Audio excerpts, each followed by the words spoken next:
If anyone out there truly doubts how horrible Commander Masters was, this is probably the video for you, because in today's video, we will be going through the hottest selling cards in Magic, and finally, there's a Commander Masters card that has made the list, and you'll be so surprised to find out which card it was.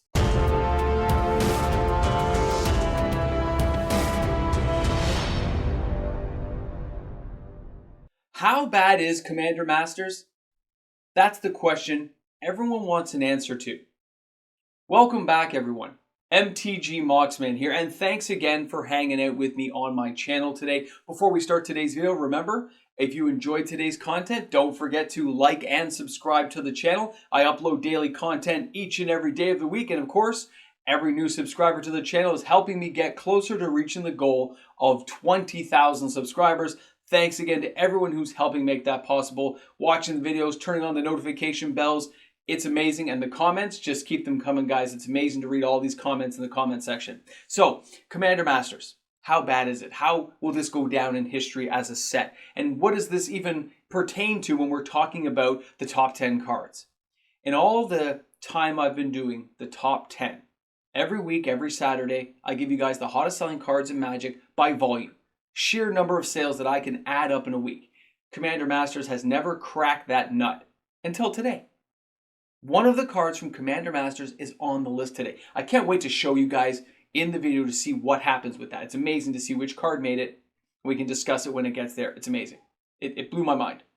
Now, as a product line, I know it failed because it didn't get a lot of sales. None of the cards, which should be hot selling cards, their card choices they made for this product are amazing.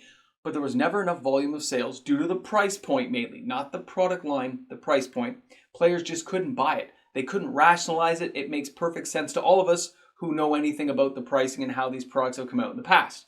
So the history, the price memory, all the things around the world right now, all the uncertainty, they failed. Hopefully going forward they fix it. But think about all that product sitting on shelves, stores trying to find ways to liquidate without losing too mumuch money. And it's crazy to see some of the singles actually holding up in price due to the fact that so many boxes never got opened. So who knows how that will turn out if we have like an arbitrage situation later where it actually is more efficient to open the boxes if they don't get reprints the next couple of years. Interesting. But think about when you go forward with new Magic products. We have Wilds of Eldraine is coming, that's right. I almost said Throne, but it's Wilds of Eldraine coming in just, a week and a half, 2 weeks from now. And we're going to have all the pre-release stuff done. We're going to have all the spoilers out there. And then players will decide if that's the right price point. Is this set going to be something they want to dig into? Is it going to be singles? Because I am hearing a lot of people only talk about the singles still. They just can't justify buying boxes anymore. It makes no sense to them. And that will lead to a whole different conversational video that I could go on a whole tangent about down the road. Because there's some crazy stuff that happens if you don't open boxes. Singles cards just like shoot up in price. So how the Magic community decides to enjoy Magic going forward after something like 30th anniversary or something else like a Commander Masters product that doesn't really do well, or even Commander Legends Battle for Baldur's Gate, something that did not go off well. Wizards will learn, they will adapt, no doubt about it. And hopefully they offer players a product line and a product type and card types that players really decide to dive into later. I mean, they can't please everybody, but they can try to get a good mid-lane alley thing where like a good portion of players can enjoy those products. But I know if somebody's enjoying a product because it makes the top 10. If there are cards being bought on my top 10, you know it's popular and it's doing well. And that really speaks highly for Lord of the Rings. We've never had a set hold on with this much staying power, and part of that is due to the fact the Commander Masters was a shambles. But the fact that it has held on so long, since its pre-release, all the way through till now, week after week, you guys have seen barely any cards can get on the list. We had Conduit of Ruin got in because of the Eldrazi Commander decks, a few odds and ends, and that was it. The rest of this time, it has been Lord of the Rings, and it's no surprise to me this week how many strong performing Lord of the Rings cards are still in there. And I'm talking, there are players now starting to speculate on some of these cards. So we will talk about that as I start showing you the top 10. I'll go through some of those speculations of what players are doing and what stores are kind of doing to kind of hinder it a bit. And they feel they have to at this point because nobody's really opening new Lord of the Rings now. Lord of the Rings products are starting to gather dust on shelves. Money is being wound back, and we're seeing some pre-sales start to increase for Wilds of Eldraine. So let's get down to this. Let's take a look at the hottest selling cards in Magic this week. And don't forget, of course, tomorrow I do the reserve list Hot 10. So we have the top 10 selling reserve list cards tomorrow. And it's pretty interesting what's going on in the secondary market there. So don't miss that video. Of course, it'll come up at 11:15 Eastern Standard Time. I thought I repeated myself in my head, a little deja vu, a little Matrix stuff going on there, but it's okay. It's because I'm using water today. And I'm not using my coffee. I know. A little bit early in the morning to get this all done. And I'll get it. We'll get there. We'll get there together. Let's stop rambling. The ramble jamble comes at the end of the video. So let's get this party started.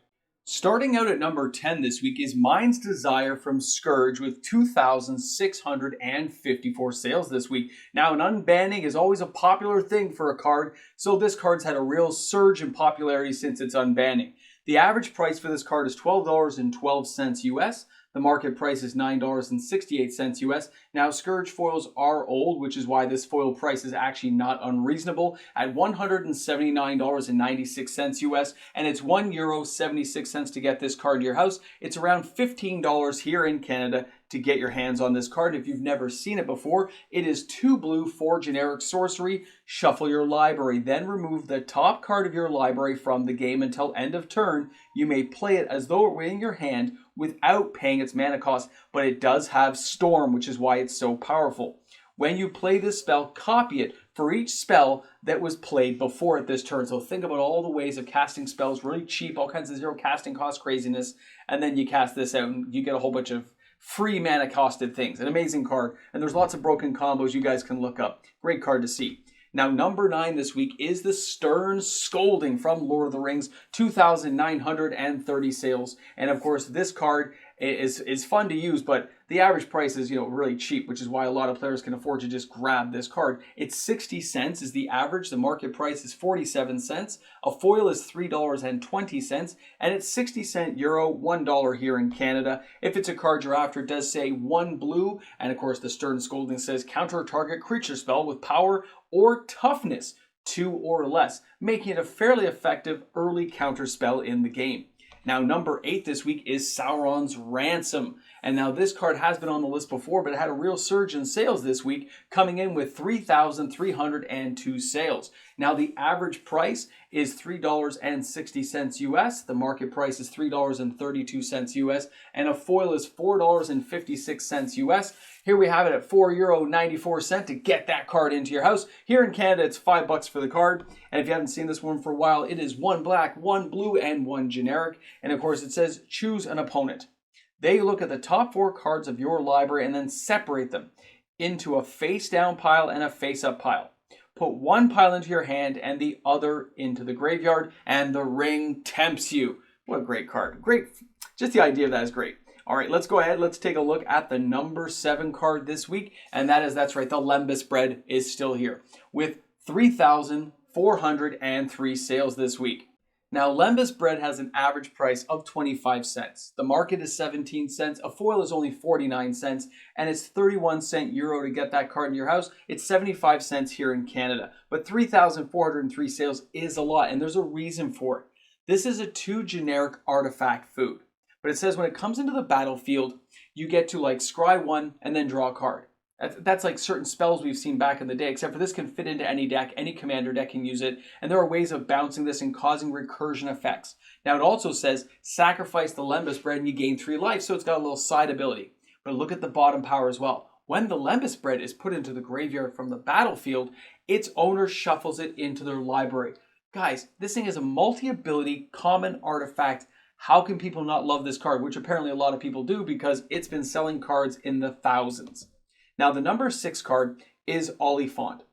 This is, again, the least of the land cycling ones that people are going for. But as you can see, 3,617 sales is a lot. And I know players who've been buying this in sets of 50s. That's right, 50 copies. Think about how many booster boxes you have to go through to get 50 copies. And they get to hoard the card for like $3-4 because they know what a lot of you guys are probably coming to realize. Nobody's opening any more Lord of the Rings. It is a pricier product. And when things are this expensive, people move on to the next product, which is going to be Wilds of Eldraine. They'll look forward to the last Caverns of Ixalan. And before you know it, players are going to go looking for these cards about 6, 7, 8 months from now, and they'll see the cards probably $1, $1.50. It won't seem like a lot, but if a player hoards enough copies, they can make a lot of money out of this. So remember, it is a 1 red, 5 generic, 6/4 creature. And when it attacks, it gives another creature +2/+0 and trample. But it's that mountain cycling ability that everyone cares about. Okay, mountain cycling is what's got people where they are with this card, so keep that stuff in mind. Let's go ahead and take a look at the number 5 card.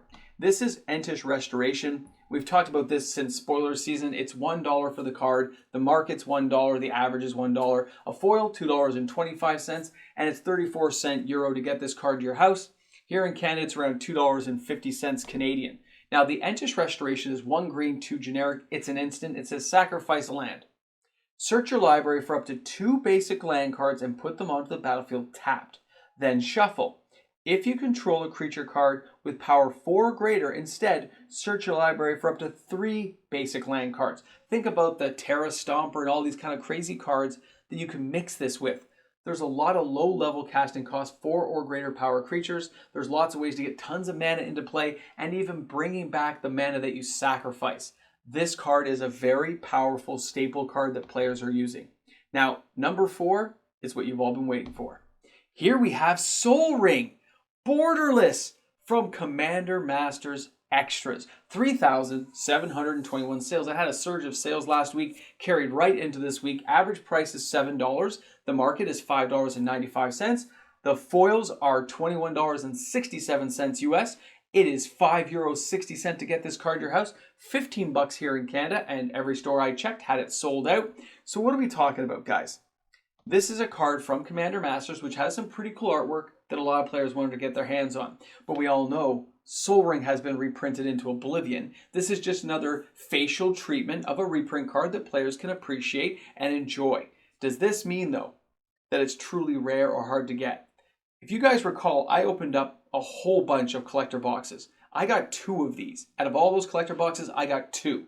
So I think this Sol Ring is actually a little harder to get. You guys can confirm that for me in the comment section, what you guys have seen. So I think the justification for the price is pretty fair. I think it's weird and strange that this is the card that cracks the list. It's not Deadly Rollick. It's not these crazy. It's not the, no. It is just a Sol Ring cracking the list in the top 10. That's the Commander Masters card that finally cracked the nut and made it onto the list. Now, number 3, Generous End. 3,802 sales this week. And of course, it's a 44-cent card, 33 cents in the market. A foil, though, $3.22. I'm going to talk about that in a second. And then it's 24 euro to get this card to your house. It's $1 here in Canada. But the only thing available everywhere I looked was foils. My home stores, they had a couple of foils for like $3.50 Canadian. I think on TCG Player, they were $2.50 for a near mint foil of this card. There was no regular editions. They'd all been bought out. And a couple of stores contacted me telling me that a person had come into a local store in Toronto and bought, out of all these types of these land cycling, they bought 870 odd.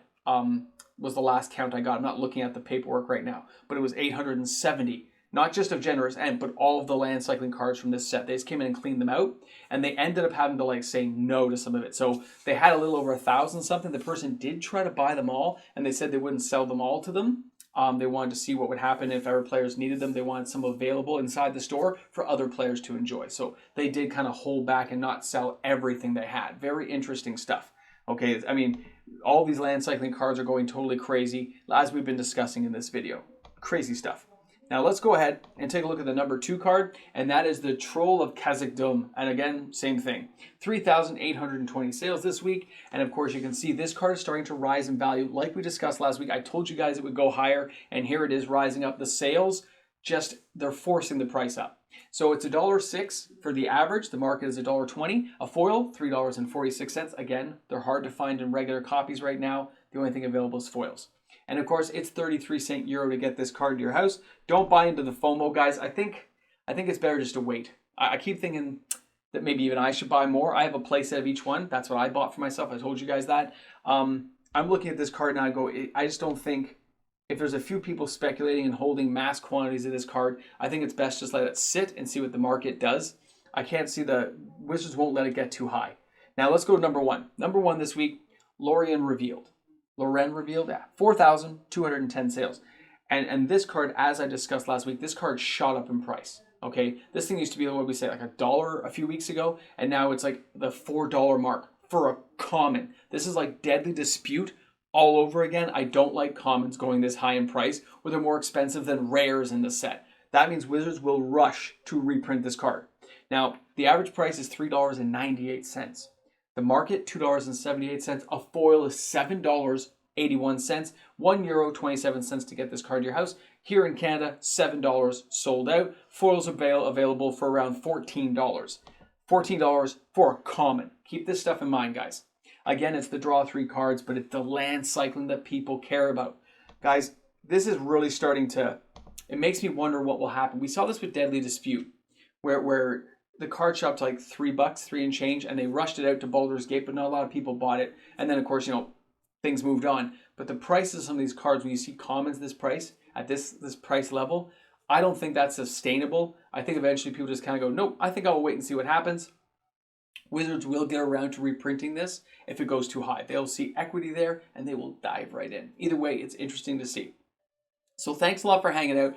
Thanks for being here in the video today. Hope you guys enjoyed the content. I enjoyed bringing it to you each and every week. And I'm looking forward to seeing what you guys think in those comment sections. So slam some stuff down. Let me know what you guys are going on. And I hope you're having an awesome Saturday. My voice is a little parched out here. Gonna drink some water. Gonna chill out with the family. And I gotta get working on the Sunday Reserve List Edition video. Guys, have an awesome day. Thanks for hanging out with me. And don't forget, bring a friend to Magic. Hey guys, a big shout out and thank you to the fantastic patrons I have on the channel supporting me each and every day. Because of these patron support, we are able to upload daily content each and every day of the week. So thanks again for being here, guys, and thanks to all of my wonderful patrons. I was drying out at the end. Welcome back to the Ramble Jamble. I don't know what it was right at the end of the video. I was like getting really tight in the throat. I go, oh my God, I want to stop and have to record this or edit it. I'm going to make it through. And here we are at the end. We made it. We survived. Whew.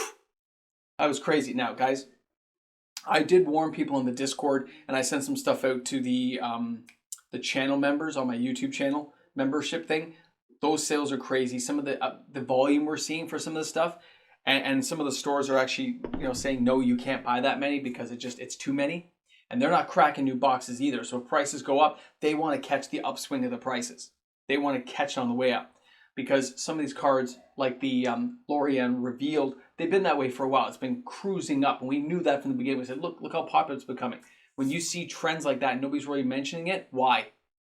That's a lot of money to be made and somebody's cashing in. I want you guys to be aware of it. So like the Oliphant and the Khazad-dûm, they're still kind of going up. The Generous End's going up. The sales are just too high. And when it's thousands like that, think about how many boxes you have to open to get just, that many of that card. It's, there's quite a few cards in the set. So I can't wait to see if this plays out well in the next week or two when Wilds hits the board, if it'll lower the sales or if really Lord of the Rings is going to keep dominating. Be tempted by the One Ring, and make you keep buying the sales. Either way, crazy stuff going on out there. Thanks a lot for coming to the Ramble Jamble. Thanks for hanging out in the Marvel Cinematic Universe. Love being here with you guys every day. It's awesome. Have an awesome day. We'll see you soon. I'm going to go make a coffee now because I deserve it.